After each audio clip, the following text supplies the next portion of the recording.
warahmatullahi wabarakatuh. Selamat pagi, salam dan bahagia. Perkenalkan, saya Trinamita Masudi Syahwani, CGP Angkatan 10 dari Kabupaten Kota Waringin Barat, Unit Kerja SMP Negeri 7 Arus Selatan. Pada kesempatan kali ini, saya akan mendiseminasikan modul 1.4 Budaya Positif kepada rekan-rekan yang berada di sekolah. Semoga apa yang kami lakukan bisa bermanfaat untuk perubahan sekolah kami. Terima kasih. Wassalamualaikum warahmatullahi wabarakatuh. Salam guru penggerak, tergerak, bergerak, menggerakkan.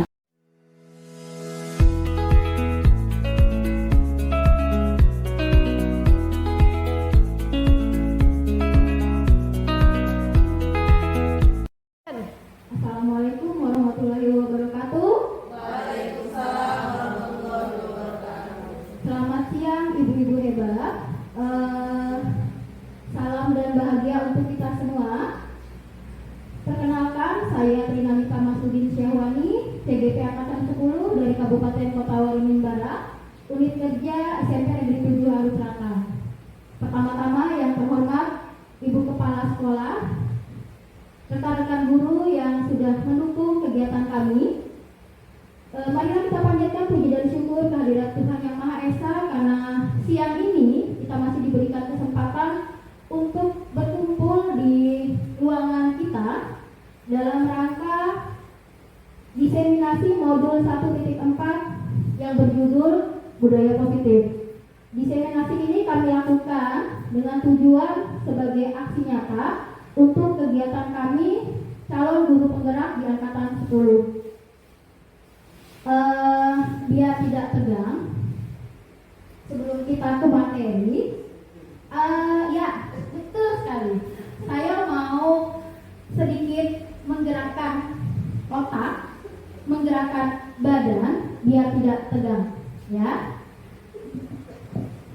Nanti saya akan membacakan sebuah narasi singkat.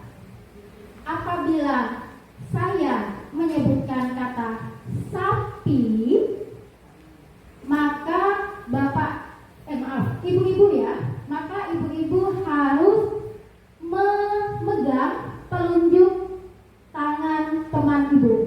Jadi untuk sekarang mohon untuk berdiri biar tidak tegang karena tadi selalu duduk ya. Oke, caranya seperti ini. Tangannya dibentuk seperti ini. Kemudian tangan di sebelah kanan. Ya, tangan di sebelah kanan. Silakan nanti mengambil telunjuk jari di sebelahnya. Oke, berarti posisinya jangan seperti ini dong yang sebelahnya. Posisi telunjuk kan? Oke ya. Nah, pada saat saya menyebutkan kata sapi, maka temannya harus berusaha untuk mengambil telunjuk teman yang lainnya. Dan teman yang telunjuknya akan diambil harus berusaha untuk menghindar, ya. Boleh dengan menarik atau dengan oke. Paham cara permainannya? Tolong didengarkan ceritanya. Saya ulang. Apabila saya mengucapkan kata sapi, maka kalian atau ibu-ibu harus menyentuh atau menggenggam telunjuk teman di sampingnya. Ya. Oke, Bu Muti boleh dengan Bu Fida. Berarti Bu Fida tidak usah ya, hanya menyelamatkan telunjuknya saja. Bu Yaya juga hanya menyelamatkan telunjuknya saja, tidak perlu menangkap telunjuk yang lain karena di sebelahnya tidak ada temannya. Sudah siap? Tolong didengarkan. Apabila ada kata sapi, maka harus ya menghindar dan mengambil telunjuk temannya. Kita mulai ya. Saya adalah seorang peternak. Sampai saat ini sudah begitu. Telunjuknya kalau dipasang dong. Ulang ya. Sampai saat ini sudah begitu banyak sapi yang dijual. Waduh, sampai ada kursi yang dijadikan korban. Berarti ini konsentrasinya ya, melatih konsentrasi ya. Oke, dilepaskan lagi, kita lanjutkan ceritanya. Posisi telunjuknya tetap dipasang, yang lain tetap berusaha untuk menangkap. Saking banyaknya sapi yang dijual.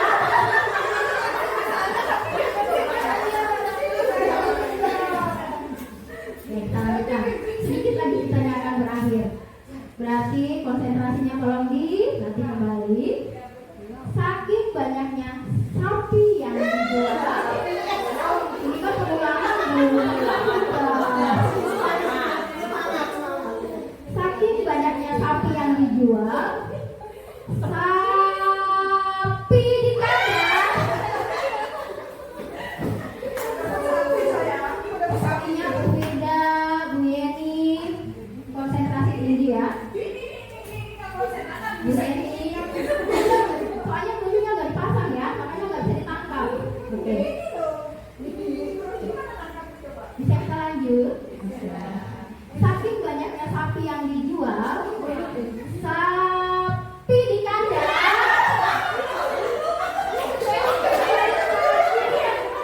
Tidak boleh memaksa, tidak boleh memaksa.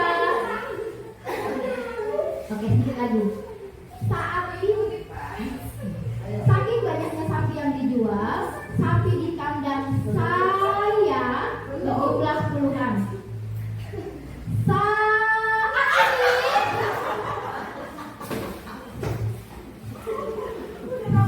ini oke, bisa kita lanjut? Sudah mulai kendor otak-otaknya? Oke. Saat ini saya akan menjual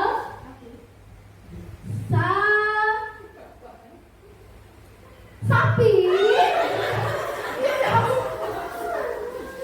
ke pedagang yang sangat membutuhkan. Oke. Terima kasih. Paling tidak sudah kendor urat-uratnya ya. Nah,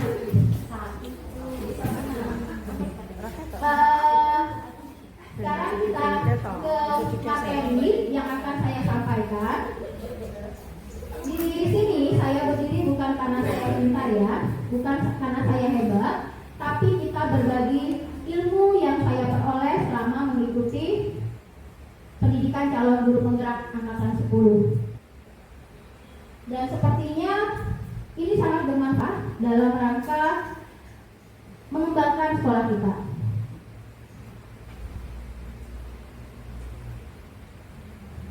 Yang pertama adalah disiplin positif. Apa itu disiplin positif? Disiplin positif itu adalah pendekatan. Sebuah pendekatan yang dilakukan untuk mendidik anak supaya mereka bisa mengontrol diri dan membentuk rasa percaya diri.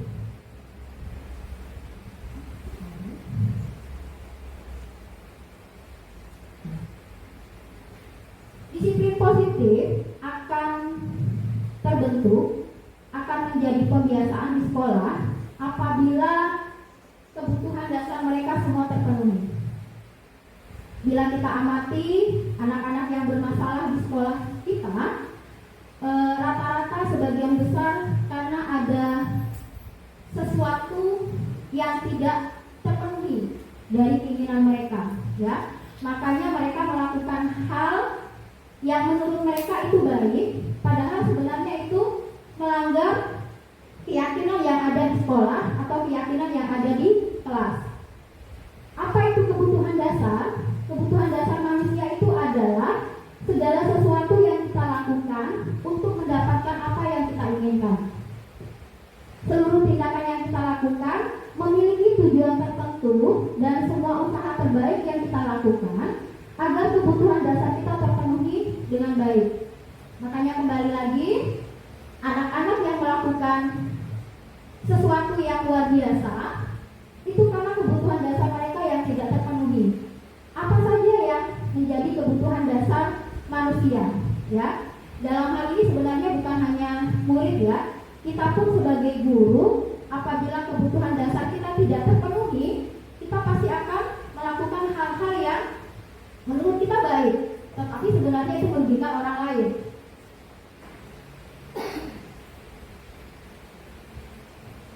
Kebutuhan dasar yang harus dipenuhi dalam setiap diri manusia itu ada 5. Yang pertama adalah kebutuhan untuk bertahan hidup. Apa saja yang termasuk ke dalam kebutuhan bertahan hidup ini? Ini hal pokok yang harus kita penuhi. Yang pertama ada pakaian, kemudian ada makanan, tempat tinggal, keamanan, dan kesehatan. Ya. Kemudian kebutuhan dasar yang kedua adalah ini yang paling sering kurang dari anak-anak kita. Mereka kurang mendapatkan kasih sayang, bahkan mereka tidak diterima di keluarganya. Apa saja yang termasuk ke dalam kebutuhan dasar manusia, kasih sayang dan rasa diterima? Rasa diterima pasti, ya, dipedulikan. Karena mungkin mereka di rumah itu tidak mendapatkan perhatian dari orang tua, akhirnya mereka mencari perhatian di sekolah. Tapi tadi yang mereka lakukan itu adalah hal-hal yang tidak sesuai dengan keyakinan yang ada di sekolah maupun keyakinan yang ada di kelas. Kemudian berbagi, kerjasama, dan menjadi bagian dalam kelompok. Kasus nyata di sekolah kita, misalnya ada pembagian kelompok. Karena si A ini, anak si A ini dianggap berbeda, akhirnya ketika ada pembagian kelompok, ada teman-temannya yang tidak mau bergabung. Ya, nanti akhirnya anak tersebut akan mencari kebutuhan dasar kasih sayang dan rasa diterima. Ya. Kemudian yang ketiga adalah penguasaan. Apa saja yang masuk ke dalam kebutuhan dasar penguasaan? Ada harga diri. Kemudian ada keinginan untuk dianggap, memimpin, berprestasi, diakui, bahkan didengar. Nah, sebenarnya kita tetap harus memberikan kesempatan yang sama kepada anak-anak yang menurut kita mereka itu di bawah standar. Semisal anak tersebut di kelasnya memiliki kemampuan yang rendah, tetapi karena mereka juga butuh untuk dianggap, kemudian mereka juga butuh untuk diakui dan didengar, baiknya kita memang memberikan kesempatan yang sama kepada setiap anak. Tapi mungkin levelnya yang kita buat agak berbeda tingkat kesulitannya. Selanjutnya adalah kebebasan. Apa saja yang masuk dalam kebutuhan dasar manusia kebebasan? Yang pertama ada mandiri, kemudian yang kedua memiliki pilihan, yang ketiga mencoba hal baru, yang keempat mampu mengendalikan arah dirinya. Kebutuhan dasar yang terakhir adalah kesenangan. Apa saja yang masuk ke dalam kebutuhan dasar kesenangan? Bermain, humor, antusiasme, bahkan tertawa. Ya, jadi kalau misalnya di kelas suasana pembelajaran yang kita ciptakan sebaiknya adalah suasana yang menyenangkan bagi anak-anak. Karena apa? Tujuan utama dari pendidikan itu adalah berpihak kepada murid. Kita sebagai guru ini adalah menghamba kepada murid-murid kita. Kita harus menyiapkan kondisi kelas yang aman, nyaman, dan menyenangkan bagi mereka.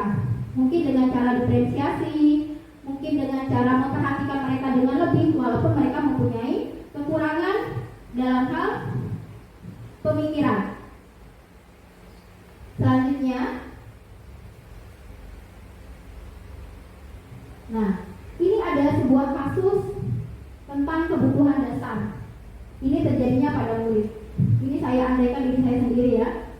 Ibu Trinamita, guru wali kelas 8F di SMP Negeri 7 Arus Selatan, sedang bingung menghadapi salah satu murid di kelasnya yang bernama Udin. Beberapa anak di kelas 8F telah datang padanya dan mengeluhkan Udin yang seringkali meminta bekal makan siang mereka dengan cara memaksa. Jika Anda menghadapi situasi seperti Ibu Trinamita, akan Anda lakukan? Kira-kira kalau misalnya di kelas, kita sebagai wali kelas, kemudian di kelas kita ada satu orang anak yang suka meminta bekal temannya dengan cara memaksa. Kira-kira sebagai wali kelas, apa yang akan kita lakukan? Belum ke kebutuhan dasar mereka dulu. Kira-kira apa yang akan kita lakukan untuk menghadapi si Udin ini tadi?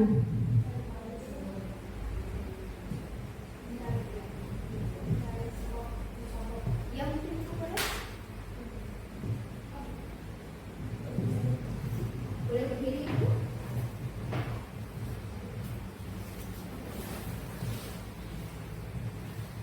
Kalau menurut saya, apa yang akan saya lakukan adalah mencari sebab, bertanya kepada anaknya apa yang menyebabkan anak itu melakukan tindakan tersebut. Terima kasih Bu Yeni. Ada lagi yang mau menanggapi? Yang pertama tadi mencari tahu kenapa sih sampai dia melakukan hal seperti itu. Dia suka meminta bekal temannya dengan cara memaksa. Ya, ada yang mau memberikan lagi pendapatnya mungkin? Atau sama dengan Bu Yeni? Oh sama, oke. Sekarang kita lanjutkan ke pertanyaan yang kedua. Nah, ini baru. Menurut Anda, kira-kira apa alasan Udin melakukan hal itu? Kebutuhan dasar mana yang belum terpenuhi dari diri si Udin ini? Dari 5 kebutuhan dasar tadi, bisa kita lihat kembali ya, kebutuhan dasarnya apa saja. Yang pertama itu tadi ada bertahan hidup. Oke, masuk di sini ya, karena dia mungkin di rumah tidak mendapatkan pelayanan dari orang tuanya dalam hal memberikan sarapan. Kemudian kasih sayang dan rasa diterima. Ada tidak di sini kebutuhan yang dia perlukan? Ada. Berarti banyak sekali kebutuhan dasar Udin yang tidak terpenuhi di rumah ya. Kemudian penguasaan. Ada. Di bagian yang mana kira-kira?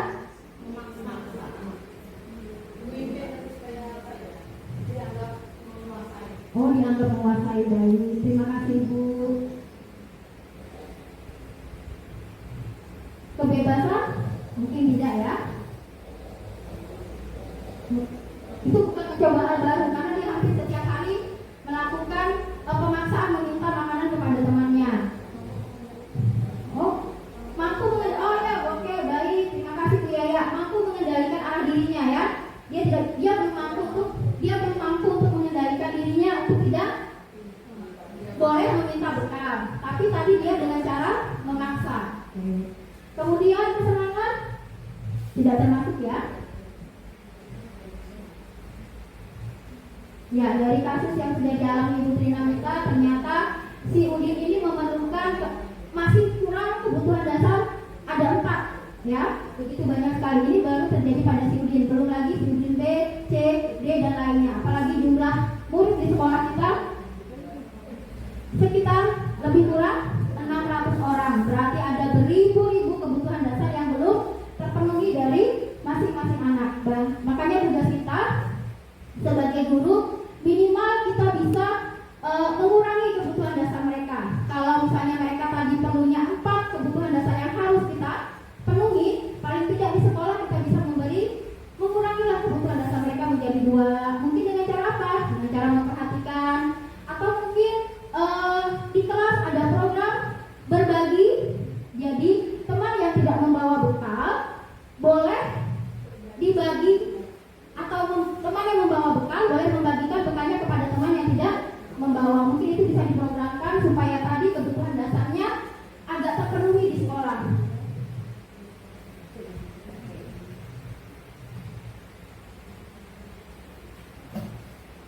Nah, ini posisi kita sekarang.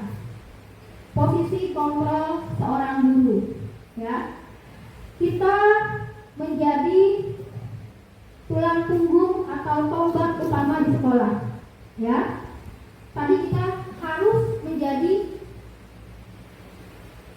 almong, harus menjadi panutan bagi murid-murid kita. Di sini letak kita, posisi kontrol seorang guru. Yang pertama adalah posisi sebagai penghukum. Kemudian ada posisi pembuat rasa bersalah. Selanjutnya ada posisi teman. Kemudian ada posisi pemantau.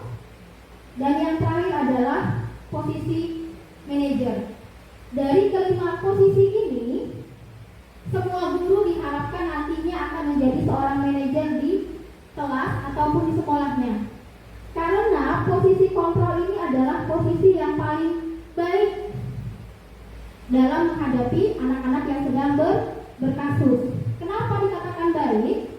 Dalam posisi kontrol, guru melakukan pendekatan terlebih dahulu, tidak langsung menghakimi murid-muridnya. Dia mencari tahu kenapa anak tersebut melakukan kesalahan, kemudian dia menstabilitaskan keadaannya, baru dia bersama-sama dengan murid sendiri untuk mencari solusi. Apa sih yang terbaik untuk anak itu? Memang tidak mudah, ya, mencapai level seorang manajer. Saya pribadi pun sekarang baru menyadari, ya, setelah mengikuti program CGP ini, bahwa saya masih harus banyak belajar untuk menjadi seorang manajer di kelas saya dulu. Ya, belum di sekolah, masih di kelas saya dulu. Untuk menjadi manajer bagi anak-anak yang dititipkan kepada kita. Saya adalah orang tua kedua bagi mereka. Jadi saya harus bisa memposisikan diri saya sebagai manajer sebenarnya. Tapi dengan banyaknya waktu, dengan banyaknya pengalaman, maka semoga nanti kita semua akan menjadi manajer di sekolah ini, sehingga SMP Negeri 7 Arus Selatan bisa menjadi sekolah yang aman, nyaman, dan pastinya menyenangkan bagi murid-murid kita.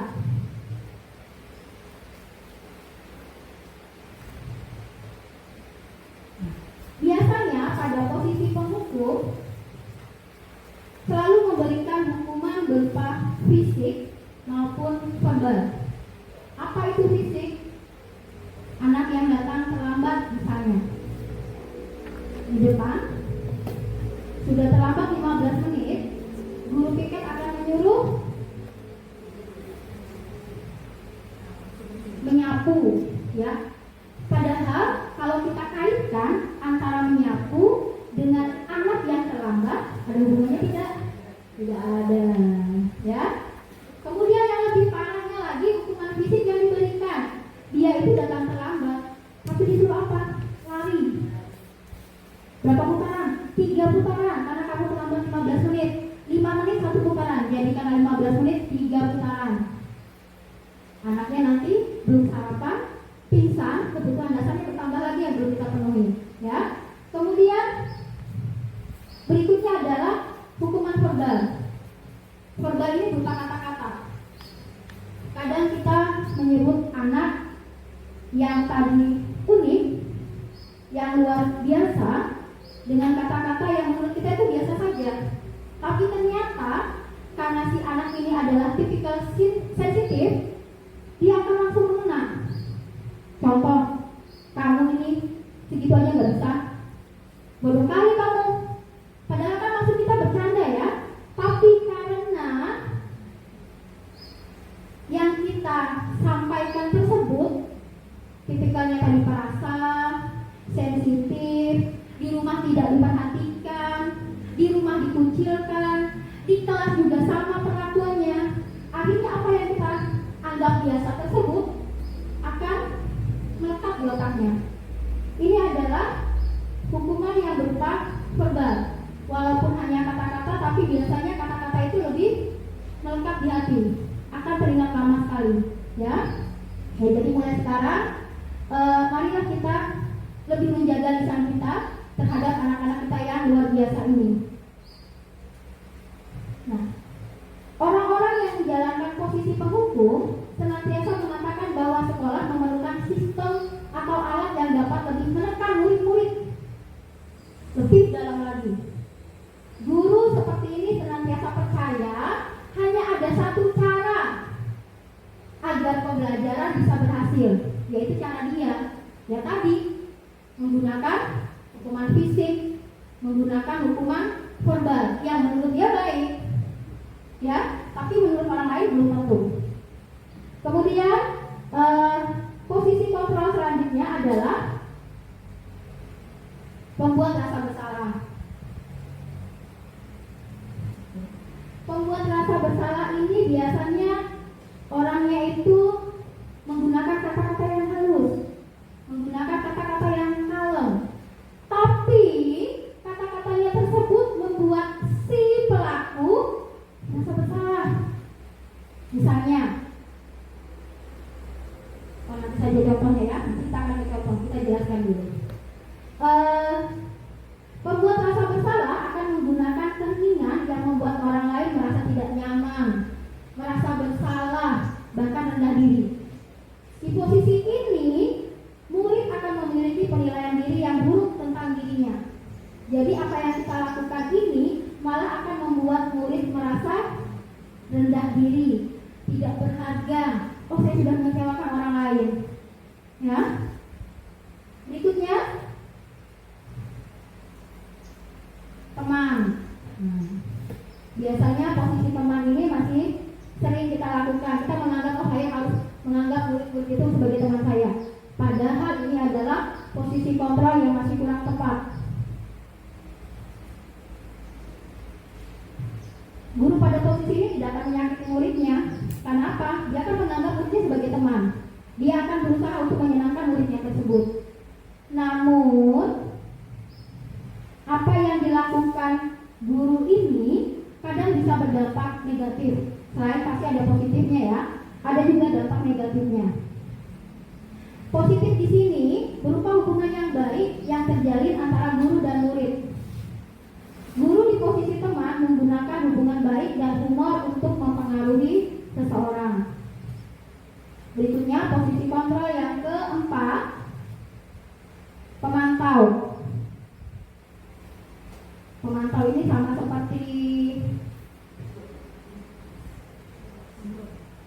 orang yang mengamati, ya, dari jauh, tapi dia mengamati. Kita dari jauh mengamati murid kita. Nah, itu yang dinamakan sebagai guru pemantau.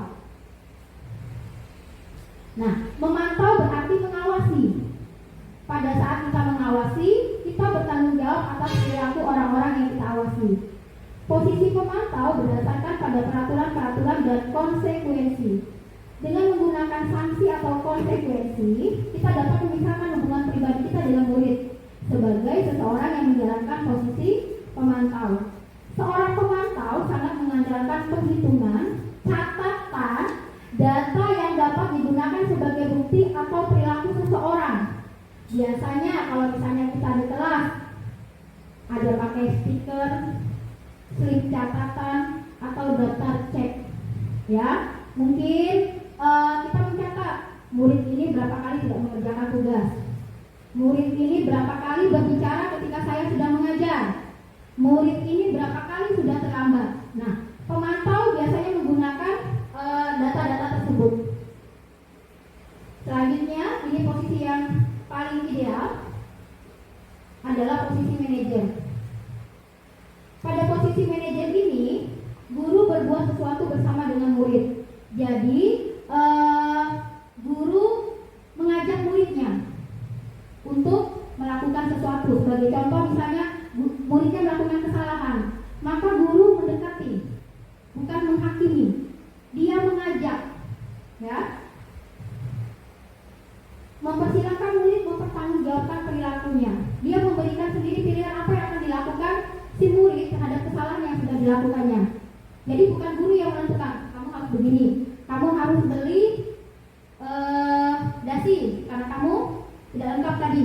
Kamu harus mengganti sepatu kamu dengan sepatu berwarna hitam karena kamu tadi pakai sepatu berwarna coklat, ya. Pada bagian manajer, guru mempersilahkan sendiri muridnya. Kamu mau apa sebagai ganti dari kelakuan yang sudah kamu lakukan? Mendukung murid agar dapat menemukan solusi atas permasalahannya sendiri. Nah, ini dia. Seorang manajer telah memiliki keterampilan. Jadi dia sudah memiliki keterampilan sebagai teman, dia sudah memiliki keterampilan sebagai pemantau, dia pun telah memiliki keterampilan sebagai apalagi tadi posisi kontrolnya? Penghukum, kemudian pembuat rasa bersalah. Sebelum sampai ke posisi manajer ini, seorang guru ternyata sudah mengalami keempat posisi yang lainnya. Makanya dia belajar dari kesalahan-kesalahan yang sudah dilakukannya, sehingga dia bisa mencapai posisi sebagai seorang manajer dalam sebuah sekolah atau sebuah kelas.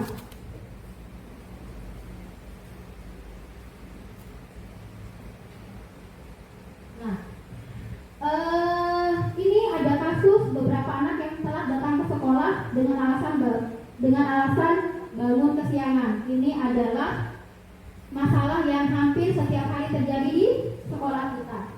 Kalau dia sebagai posisi kontrol penghukum, maka yang akan dilakukannya adalah ini tadi, memberikan hukuman fisik.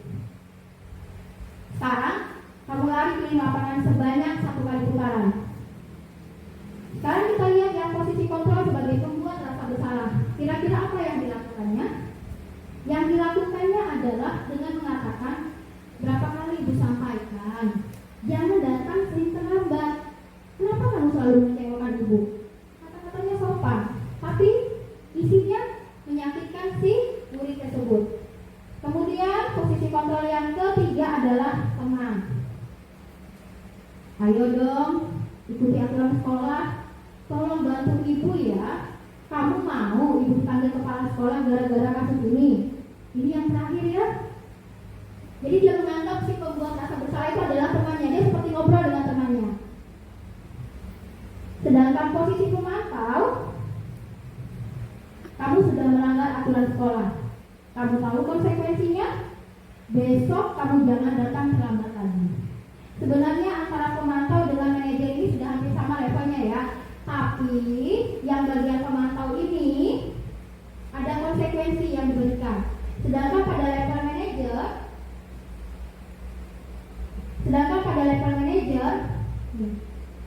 apa kamu tahu kesalahanmu? Dia mengembalikan ke anak itu lagi supaya mengulang apa sih kesalahan yang sudah dilakukannya. Kemudian dia menawarkan, kira-kira dari kesalahan yang kamu lakukan, apa yang mau dilakukan? Kamu mau memperbaiki tidak? Ya, jadi dia memberikan solusi kepada murid itu sendiri tentang masalah yang sudah dilakukannya. Selanjutnya, nah, posisi kontrol apakah aku dari kasus yang akan ditampilkan?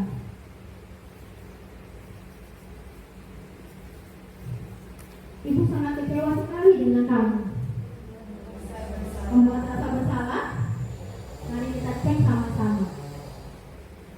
Oh iya, luar biasa, terima kasih. Pemahamannya berarti sudah jempol 2. Kemudian berikutnya, selalu saja, pasti selalu yang terakhir selesai. Kira-kira posisi kontrolnya sebagai apa yang ini? Pemantau. Bagaimana yang di belakang? Sama pemantau? Kita cek dan dicek bersama. Ternyata penghukum ya. Memang agak sulit membedakan posisi kita sebagai apa dari kalimat-kalimat yang sudah ditayangkan. Nah, ini pasti semua sudah tahu. Apa rencana kamu untuk memperbaiki hal ini? Manajer, coba kita cek. Ya, ternyata dari 3 kasus, 2 yang sudah bisa kita pecahkan sama-sama dengan jawaban yang betul.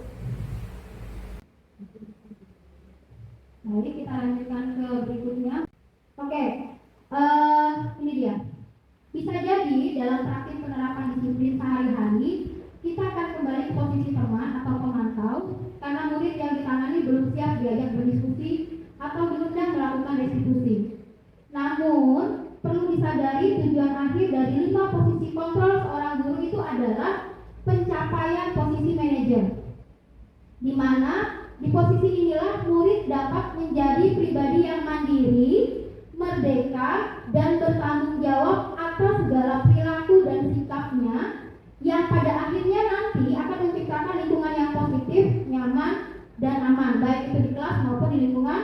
sekolah. Nah, berikutnya adalah segitiga restitusi. Apa sih restitusi itu? Restitusi itu adalah cara menanamkan disiplin positif pada murid yang dilakukan melalui dialog antara guru dan murid sehingga diharapkan murid tersebut akan mandiri dan bertanggung jawab. Restitusi ini bukan cara menebus untuk kesalahan, ya. Namun untuk belajar dari kesalahan yang sudah dilakukannya, tujuannya apa? Tujuannya untuk memperbaiki keadaan, memperbaiki hubungan. Berikutnya, oke.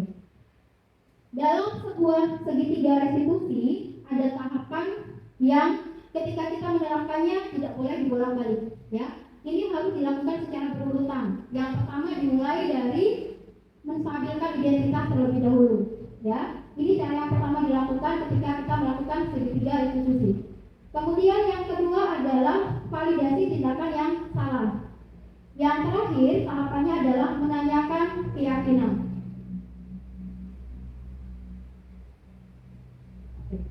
Ketika kita menstabilkan identitas, prinsip yang bisa kita gunakan adalah membuat kesalahan merupakan bagian dari proses pembelajaran. Jadi seseorang, dalam hal ini anak atau murid, ketika melakukan kesalahan, jangan langsung kita ponis, ya.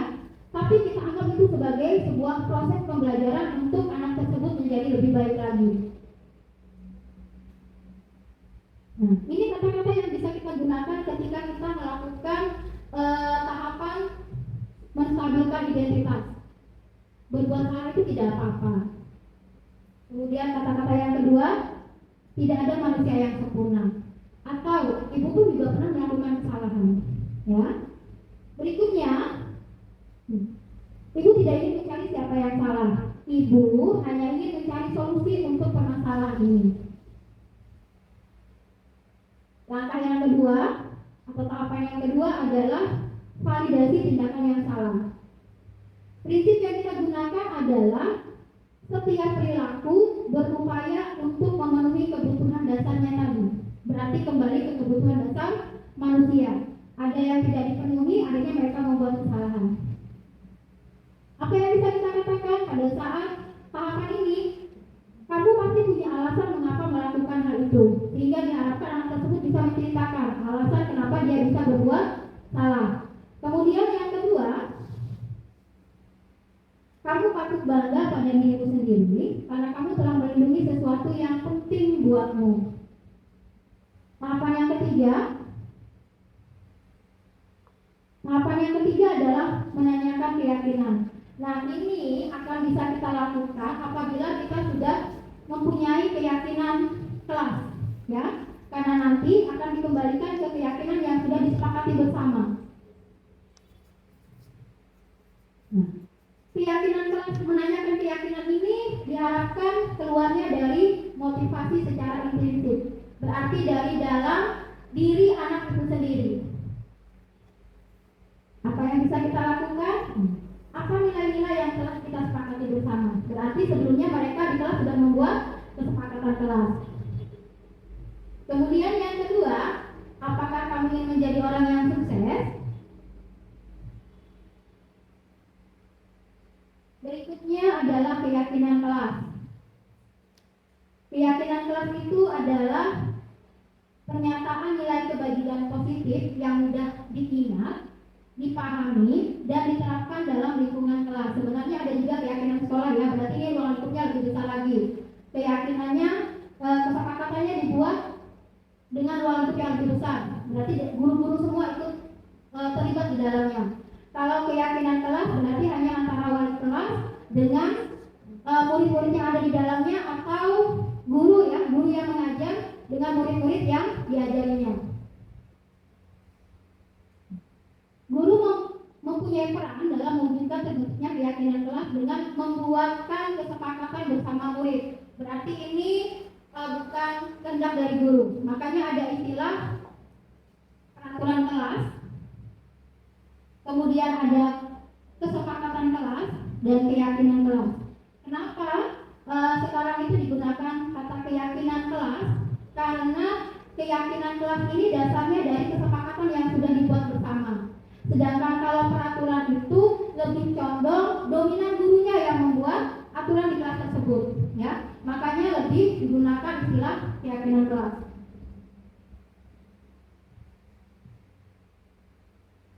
Pembentukan keyakinan kelas bersifat abstrak, berarti tidak berwujud, ya, tapi bisa kita lihat. Dia tidak bisa kita pegang, dia bukan berupa benda, tapi bisa kita lihat. Sebagai contoh misalnya mandiri. Kata mandiri tersebut merupakan hal yang bersifat abstrak, bukan benda. Berupa pernyataan yang universal. Universal ini berarti bersifat umum, mudah dipahami oleh semua pembuat kesepakatan tersebut. Yang ketiga dibuat dalam pernyataan positif, berarti kata-katanya harus yang bersifat positif. Kata-kata ingkaran seperti tidak, jangan, dilarang, itu berarti dihindari, ya. Berikutnya adalah dibuat seminimal mungkin agar mudah diingat, jangan terlalu panjang lebar, singkat, padat, tapi jelas. Anak-anak mudah untuk mengingatnya. Nah, ini yang terakhir, ini adalah poin yang penting, melibatkan seluruh warga kelas. Jadi kita berkumpul dalam satu kelas, anak-anak dipersilakan untuk mengutarakan apa sih yang akan mereka sepakati di dalam kelas mereka, baru nanti kita bentuk menjadi sebuah keyakinan kelas. Nah, ini contoh keyakinan kelas yang dibuat, disepakati. Yang pertama masih menggunakan kalimat negatif. Kenapa? Karena ada kata ingkaran di depannya. Jangan berlari di kelas atau koridor kelas. Ketika kita mengubahnya menjadi kalimat yang berbentuk positif, berjalan di kelas atau koridor. Nah, ini juga bisa kita kaitkan dengan nilai-nilai kebajikan. Contohnya sudah saya serahkan, sudah saya taruh di meja ibu-ibu semua, mungkin bisa dilihat. Nih, untuk untuk kata nilai kebajikan universal, dia lebih singkat. Jadi dari kata berjalan di kelas atau koridor, ketika kita kaitkan dengan nilai kebajikan universal, yang lebih mengena adalah kontrol diri. Kemudian yang berikutnya, contoh yang lain adalah jangan ribut ketika guru menjelaskan. Sama, masih menggunakan kalimat negatif. Kita ubah menjadi kalimat positif, mendengarkan guru yang menjelaskan. Kita kaitkan lagi dengan nilai kebajikannya adalah saling menghormati. Nah, kalau misalnya ada kalimat seperti ini, ya, kira-kira ini masih berbentuk kalimat negatif, ya. Kalau kita ubah menjadi kalimat bentuk positif, maka dia akan menjadi seperti apa? Tidak boleh mengganggu teman. Apabila kita ubah menjadi kalimat positif, maka bentuknya menjadi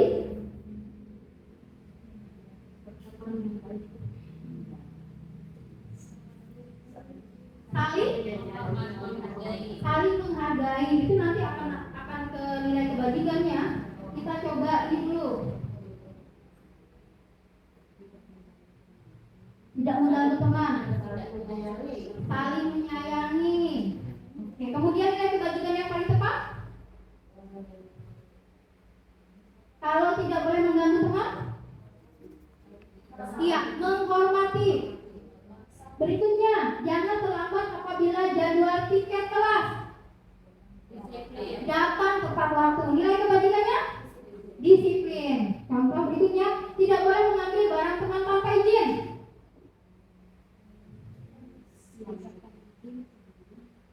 Meminta izin meminjam barang temannya. Nilai kebajikan yang sesuai adalah tidak boleh mengambil barang. Menghargai, menghormati sama saja, ya. Kejujuran lebih condong kemana? Menghargai, menghormati atau kejujuran?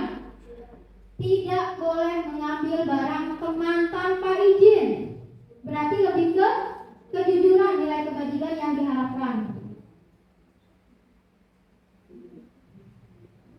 Oke, motivasi perilaku manusia. Motivasi perilaku seseorang ketika melakukan sesuatu itu ada dua. Yang pertama ada motivasi intrinsik. Ini adalah motivasi yang datangnya dari kesadaran diri sendiri. Ya, dia melakukannya karena ingin menghargai dirinya sendiri.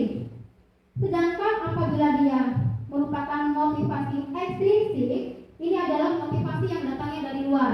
Mungkin karena ingin mendapatkan penghargaan, ingin menghindari hukuman, ya. Nah, ini ada sebuah kasus. Sebagai seorang guru, saat hadir mengajar di kelas tepat waktu, motivasi apakah yang mendasari tindakan Anda? Apakah Anda datang tepat waktu karena tidak ingin ditegur oleh atasan Anda dan kemudian mendapat surat peringatan, atau menghindari ketidaknyamanan dan hukuman, atau Anda ingin mendapatkan pujian dari atasan dan mendapat penghargaan sebagai karyawan atau guru berprestasi? Berarti dia nanti mendapatkan imbalan atau penghargaan dari orang lain, ya. Atau ini berarti yang di atas ini merupakan motivasi ekstrinsik. Sedangkan yang ini, atau Anda ingin menjadi orang yang menghargai waktu, menghargai diri Anda sendiri sebagai teladan bagi murid-murid Anda, karena Anda percaya tindakan Anda sebagai guru akan dicontoh oleh murid-murid Anda. Manakah motif? Nah, sekarang kita tanyakan pada diri kita sendiri, ya. Kalau kita sudah datang ke sekolah tepat waktu, masuk ke kelas tepat waktu, kira-kira motivasi utama yang mendasari diri kita ekstrinsik atau intrinsik? Ya, cukup menjadi jawaban masing-masing di diri kita, ya. Apakah saya ini sudah intrinsik atau masih ada dia bilang, oh ibunya bagus ya, oh karena dia selalu datang tepat waktu, mengajar selalu hadir di kelas, maka nanti akan dapat reward dari kepala sekolah mungkin, ya. Ini cukup menjadi pembelajaran untuk diri kita masing-masing. Selanjutnya, terima kasih, salam dan bahagia. Demikianlah ibu-ibu hebat, hal yang saya sampaikan, berbagi ilmu, berbagi informasi supaya kita semua bisa berkolaborasi, kita semua bisa bekerja sama untuk membangun sekolah kita. Karena budaya positif, disiplin positif tidak akan bisa ada, tidak akan bisa menjadi sebuah kebiasaan di sebuah sekolah apabila yang bergerak hanya satu orang guru saja, ya, atau hanya 2 orang saja. Apalagi untuk sekolah kita SMP Negeri 7 Arus Selatan dengan potensi yang luar biasa, jumlah gurunya banyak, muridnya banyak, ya, akan sulit apabila tidak ada kerjasama, tidak ada kolaborasi, tidak ada bahu-membahu dalam warga sekolah, baik itu kepala sekolah, baik itu guru, baik itu murid, bahkan TU sekalipun, ya. Demikianlah hal yang dapat saya sampaikan. Semoga bermanfaat bagi kita semua. Sebelum saya akhiri, saya berpantun terlebih dahulu. Tadi sampai di awal dengan pantun, ya, cuma saya lupa. Sekarang saya akhiri saja dengan pantun. Ceritakan dulu catatan saya. Soalnya saya harus mencatat. Terpaksa saya mencontek, ya.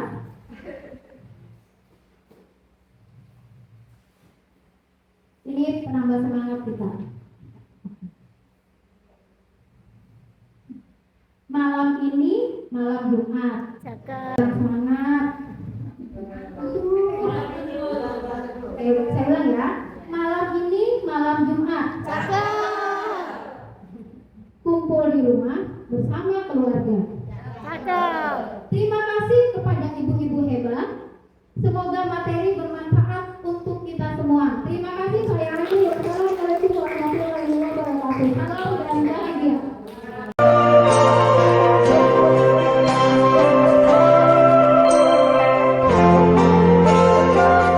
Oke, selamat pagi anak-anak hebat. Pagi.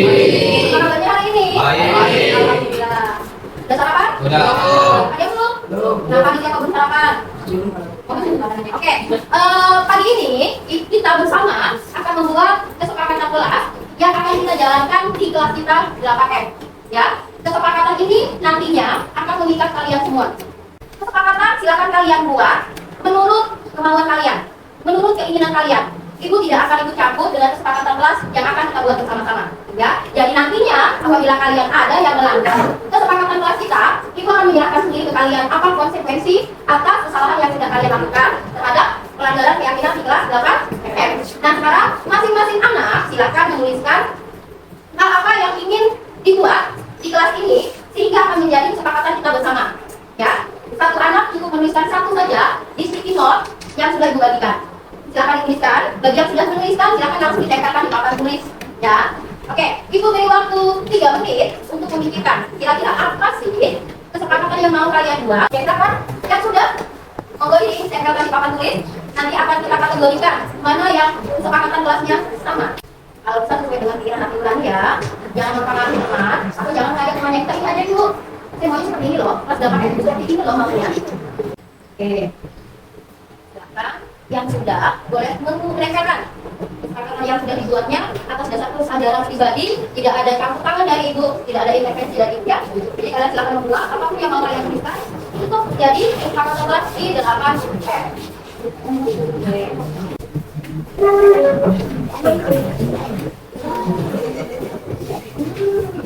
Ada yang belum menempelkan? Ya. Jangan lupa terlalu tinggi. Ibu loh ya. Sudah tahu ibu gurunya wali kelasnya ini tinggi. Kalau tinggi 1 cm, kamu tahunya terlalu rendah. Oke, ada lagi? Yang ingin menempelkan? Tidak usah mengarang indah ya. Cukup kata-kata yang singkat, padat, jelas, sudah dipahami oleh kalian sendiri.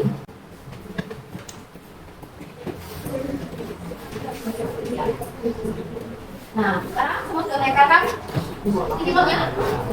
Sudah diisi? Tidak ada yang kosong ya? Nah, sekarang Ibu minta satu orang untuk membantu Ibu kita kategorikan mana yang isi sticky note-nya itu sama.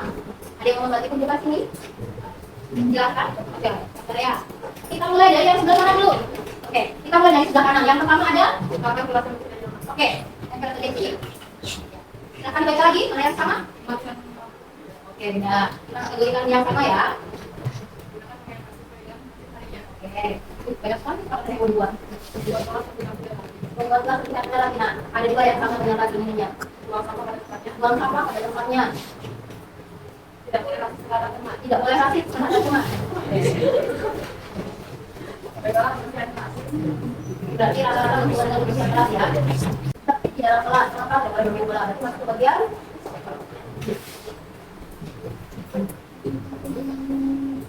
boleh.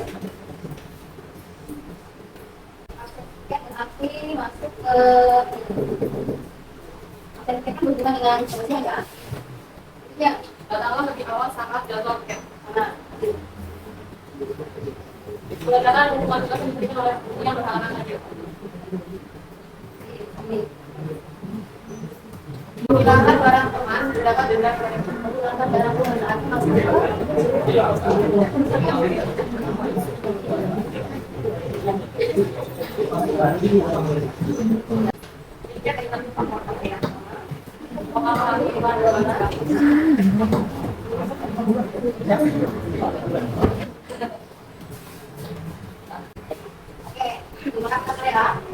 Setelah kita kategorikan, ternyata keyakinan kelas, kesepakatan kelas yang sudah kalian inginkan ada 1, 2, 3, 4, 5, 6, 7. Nanti ada 7 kesepakatan kelas yang nantinya harus menjadi keyakinan kelas di 8F ya. Sekarang kita lihat yang pertama, ada yang baru ditulis. Yang paling banyak adalah tentang kebersihan. Sekarang dari beberapa keinginan yang sudah kalian buat, kalau kita simpulkan menjadi 1 keyakinan kelas tentang kebersihan, kira-kira kalimat yang tepat seperti apa? Kalau berhubungan kebersihan, menjaga kebersihan. Yang kedua, selain menjaga kebersihan, bagi yang tiket tadi harus seperti apa? Datang tepat waktu. Bagi yang datang tepat waktu bagi yang tiket. Selain datang tepat waktu, apa yang harus dilakukan oleh petugas tiketnya? Melaksanakan kewajibannya, baik menyapu kelasnya, membuang sampahnya, atau memperhatikan ketersediaan air di WC kelas 8E. Pemasukan dan dipasang dan digunakan berarti hemat fisik. Setelah kiriman 2 bulan, kemudian misalnya kakek narasi berarti berhubungan dengan menjaga rahasia. Sebagai teman jika berbicara tidak rasis pada teman. Jangan menggunakan kata-kata negatif.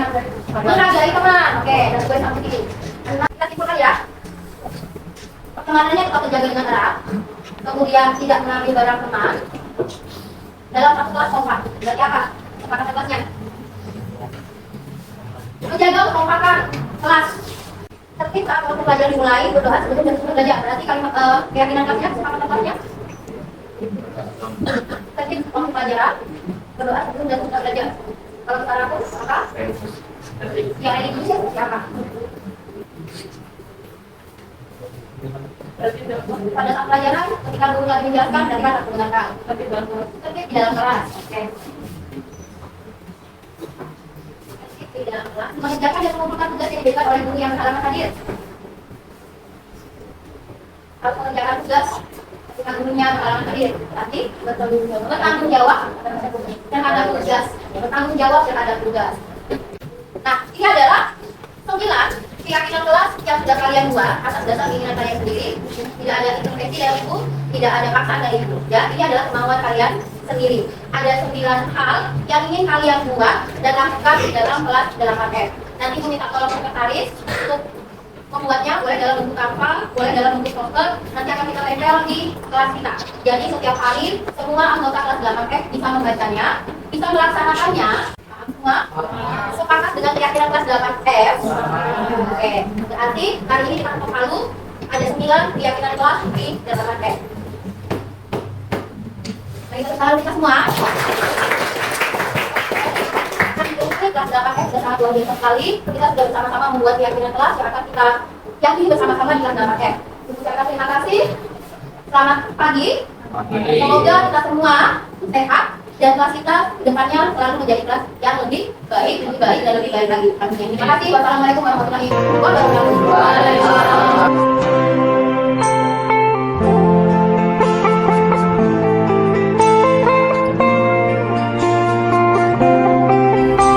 Assalamualaikum warahmatullahi wabarakatuh.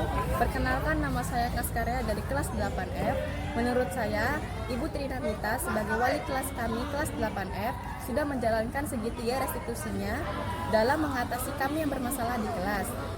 Beliau sebagai wali kelas kami sudah menjalankan segitiga restitusinya menurut kesepakatan kelas yang sudah kami jalani dan sudah kami sepakati bersama. Sehingga berdampak kepada karakter kami yang menjadi lebih baik lagi dan sesuai dengan kesepakatan yang telah kami buat bersama-sama. Wassalamualaikum warahmatullahi wabarakatuh.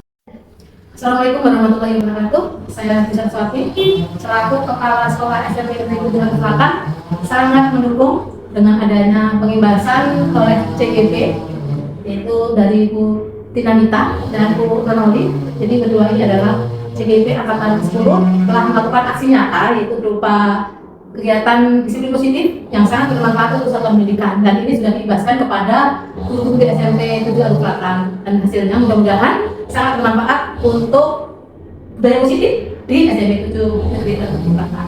Demikian, mudah-mudahan dalam adanya kegiatan ini SMP 7 semakin siswanya berkarakter, belajar di sekolah dengan rasa aman, nyaman, dan menyenangkan, karena semuanya berbalik kepada kita mengabdi kepada kebutuhan siswa. Jadi semua siswa akan terpenuhi kebutuhan dasarnya.